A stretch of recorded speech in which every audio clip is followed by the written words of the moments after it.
the end of the 1st century AD, the soldier Tiberius Claudius Vitalis crossed the river Danube and reached the end of the world.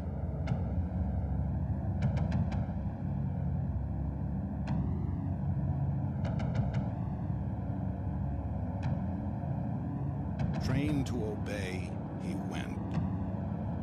In the war to come, victory would hang upon such discipline. The greatest weapon of the greatest army the world had yet seen.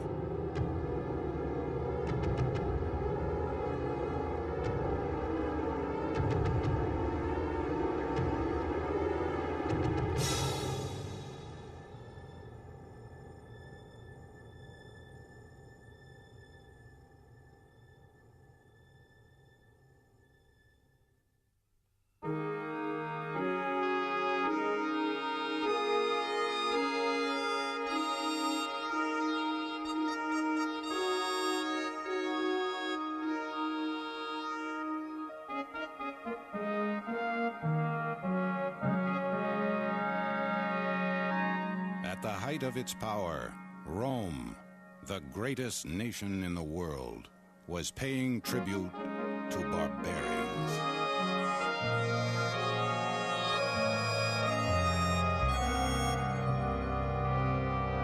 From their mountain strongholds north of the river Danube, the Dacians gnawed at the empire. 2 Roman armies tried to crush them. Both were crushed. An entire legion simply vanished.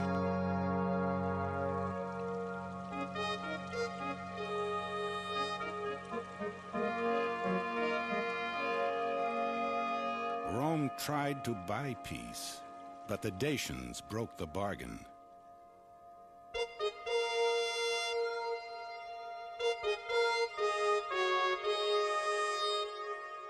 Now the new emperor, Trajan, took up the sword and called up his legions. 100,000 men, 1/3 of the Roman army.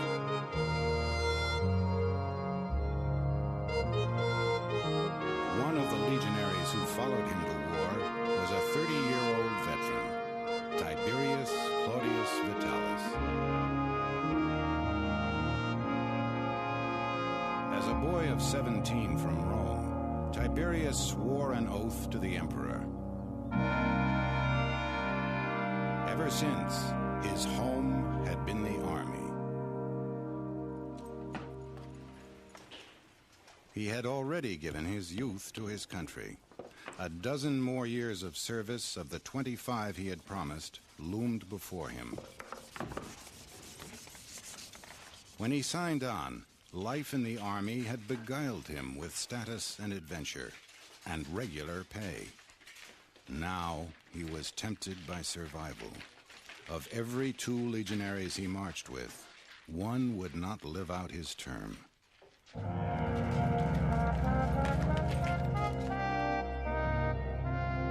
Somewhere within its empire, in trouble spots from Britannia to Judea, Rome was forever at war. In the beginning, conquests had been made by part-time soldiers. By the time of Christ, the Pax Romana, the Roman peace, rested on the swords of the legions, an army of professionals.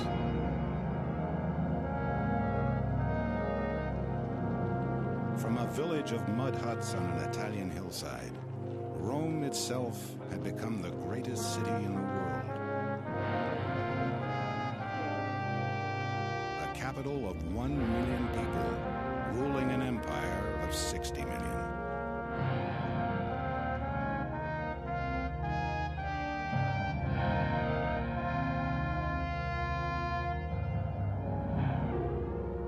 This was the world through Roman eyes. A civilized land surrounded by barbarians who never ceased to bay and scratch at its borders.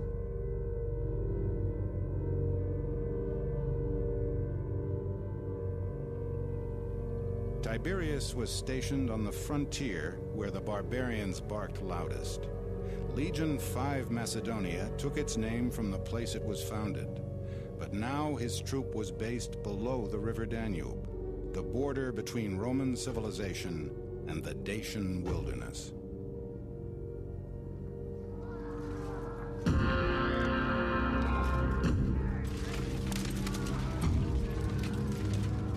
It was to put down such uprisings that men like Tiberius were trained.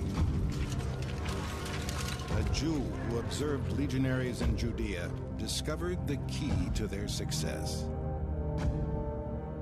They do not wait for war to begin before handling their arms, nor do they sit idle in peacetime. But as if born ready armed, they never have a break from training. It would not be far from the truth to call their drills bloodless battles, their battles bloody drills. That is why they stand so easily the strain of battle. No indiscipline dislodges them from their formation. No panic incapacitates them. No toil wears them down. So victory over men not so trained follows as a matter of course.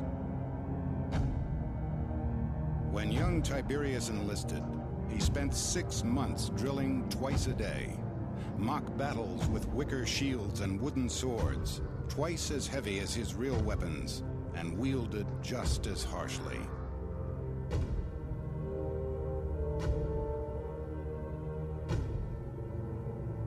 "13 years later, he still drilled daily and ran 3 miles. 3 times a month, he slogged through a route march, a 20-mile trek in full armor and equipment, no matter what the weather.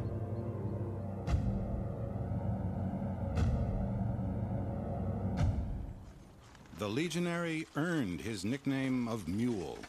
When Tiberius set out to meet the Dacians, he was weighed down with weapons and armor, but also axe, pick, saw, cookpot, 3 days' rations of grain, 70 pounds in all. His legion was accompanied by all the professions a soldier might need: blacksmiths and bookkeepers, veterinarians and doctors. Directed by their engineers and architects, the legionaries began the war against the Dacians by building.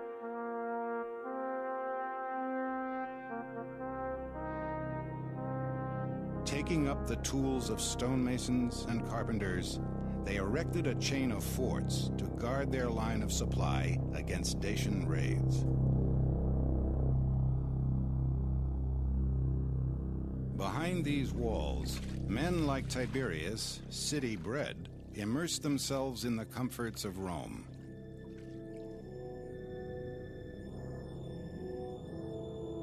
They were encouraged by their officers in martial pastimes. Yet they indulged the vices of all soldiers: drink and dice and other diversions.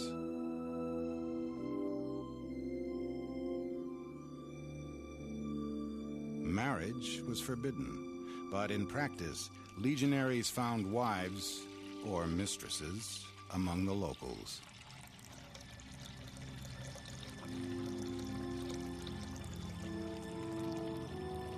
Along the road down which the men just came, letters went back, mundane and melancholy. Send beans, chickens, 100 apples if you can find nice ones, 100 or 200 eggs if they are for sale at a fair price, fish sauce, olives. Cratius de Veldeus, his brother, an old messmate. Very many greetings, and I ask you, brother Veldeus, I am surprised that you have written nothing back to me for such a long time, whether you've heard anything from our elders. Best wishes to our sister. Solemnis to Paris, his brother. Very many greetings. I want you to know that I'm in very good health, as I hope you are in turn. You neglectful man, who have sent me not even one letter. I have sent you socks, 2 pairs of sandals, and 2 pairs of underpants.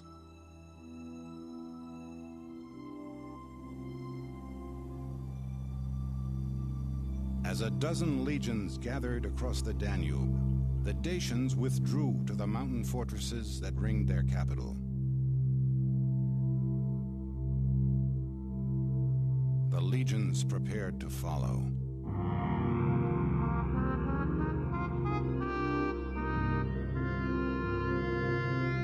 Trajan summoned his officers for a final council of war.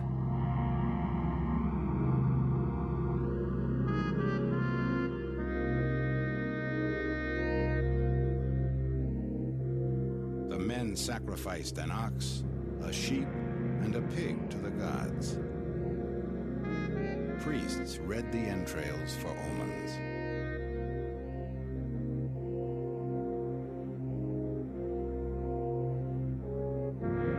The Romans crossed the Danube in two great columns, one led by the emperor himself. Like his men, Trajan too sought glory in battle. The legionaries hacked their way through the first enemy they met, a forest ill-suited for travel, much less for the Roman way of fighting. At dusk, they became builders again.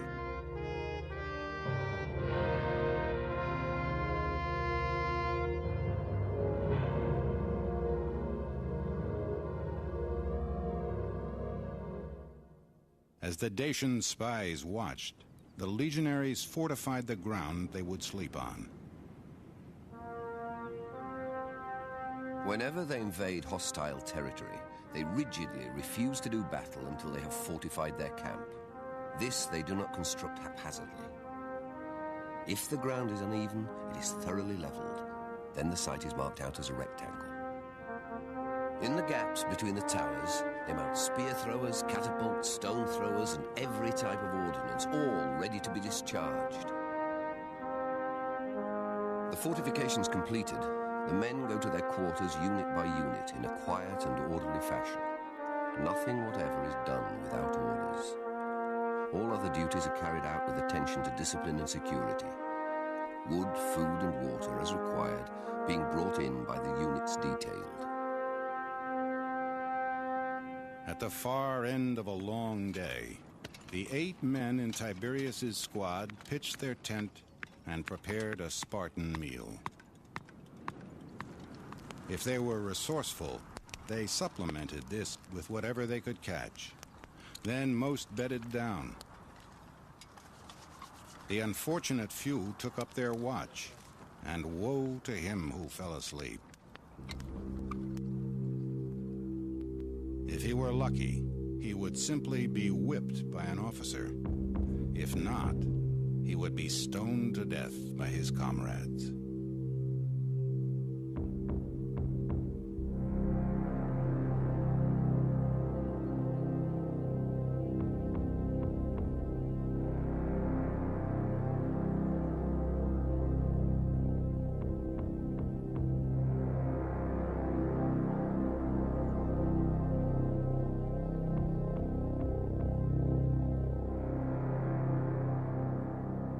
After many days of slow progress, the 2 long Roman columns, stretched out for 20 miles, met at Tibiscum. Trajan sent his cavalry ahead to find the enemy and flush out ambushes. These horsemen, like the other auxiliaries, the archers and slingers, were recruited from conquered tribes. Only citizens of Rome could serve in a Roman legion. But the prize of citizenship could be won by the foreign-born upon their discharge, if not sooner, for bravery.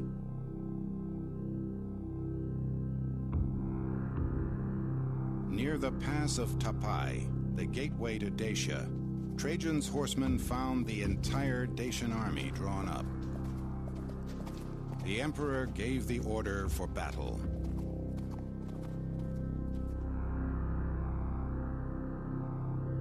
After weeks of cutting trees and building forts, the legionaries relished the chance to fight.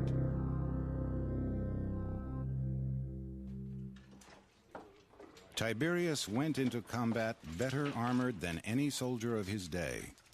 The mail worn by his predecessors had been replaced by the lorica segmentata, a breastplate of metal sheets connected by hooks and straps and conforming to his joints.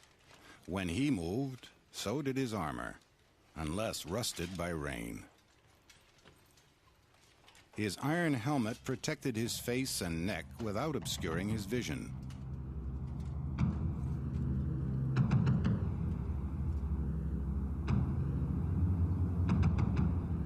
Tiberius took his position on the battlefield. His unit of 8 formed a squad. 10 such squads formed a century, commanded by a centurion. 6 centuries formed a cohort, and 10 cohorts formed a legion.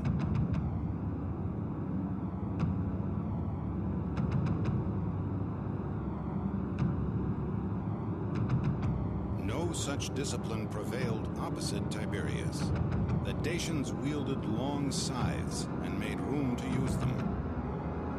Within their horde, each man would fight alone, even to the death.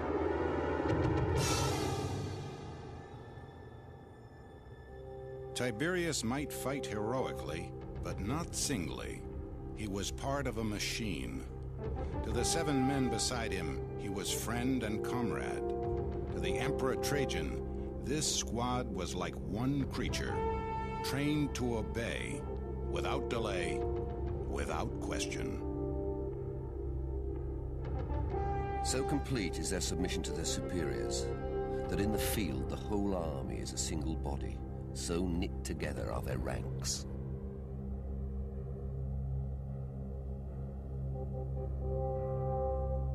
As the Dacians brandished their weapons and hurled their jeers, Tiberius and his comrades silently advanced. He flung his pilum, his javelin, at the enemy. The neck was long and thin, so that wherever it struck, in wood or in bone, it buckled so no Dacian could fling it back. Then, wielding his gladius, a short sword with a wide blade, Tiberius met his foe.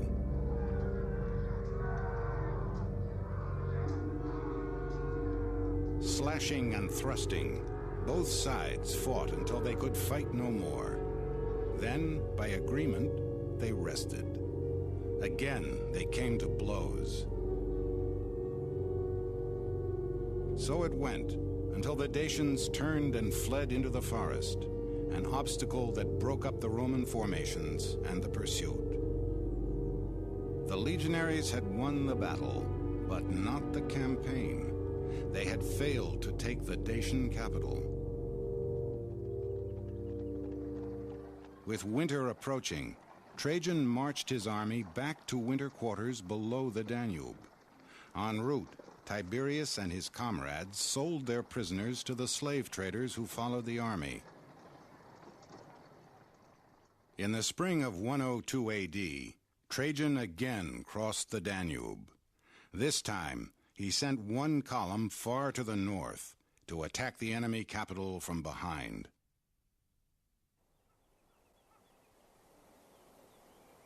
Abandoning the field, the Dacians retreated into their strongholds, whose strength would now be tested by a Roman siege.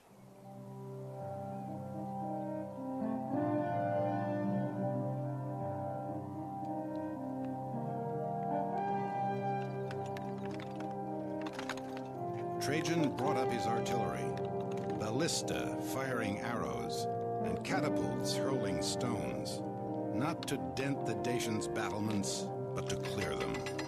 Under the barrage of missiles and the hail from slingers and archers, few Dacians dared show their heads, so few saw what came next.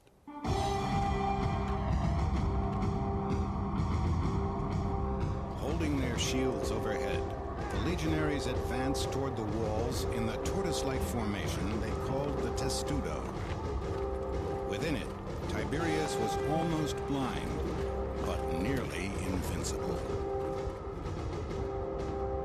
To To such a great extent are they perfectly protected that both javelins from above are received as if on a roof, and stones large enough to fill a wagon do not break apart the bond, but rolling down by their momentum, fall to the ground.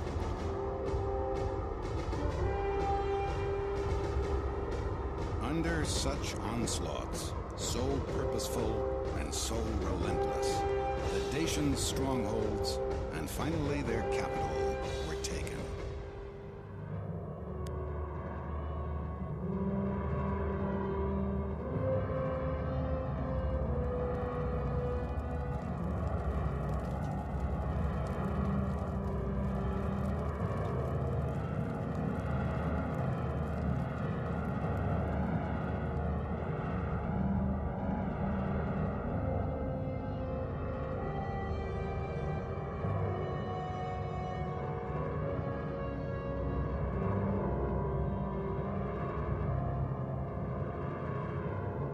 Their king signed a treaty of peace, and just as quickly broke it.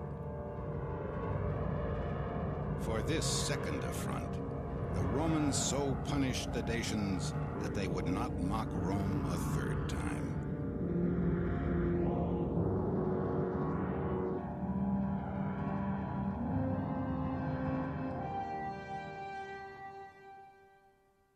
Tens of thousands of prisoners were taken, and, as elsewhere in the empire, the conquerors came to settle among the conquered.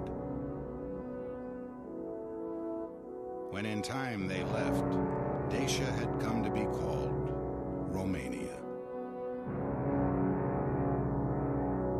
A legionary's odds of surviving 25 years of service were at best even. But if he did survive, he would be granted a farm carved from land he had fought over. There he might live out his days in comfort and honor, bearing his scars to family and neighbors, and recalling his hours of peril and moments of glory.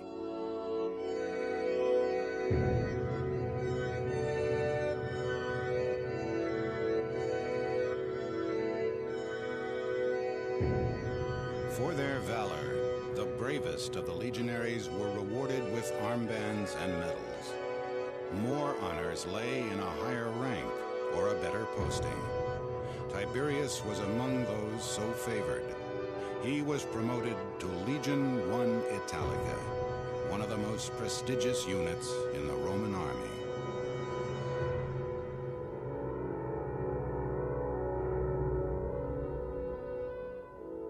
How his life ended, by accident, disease, or the sword, is not known.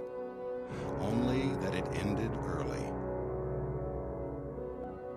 At age 41, 1 year from retirement from the service of Rome, he died.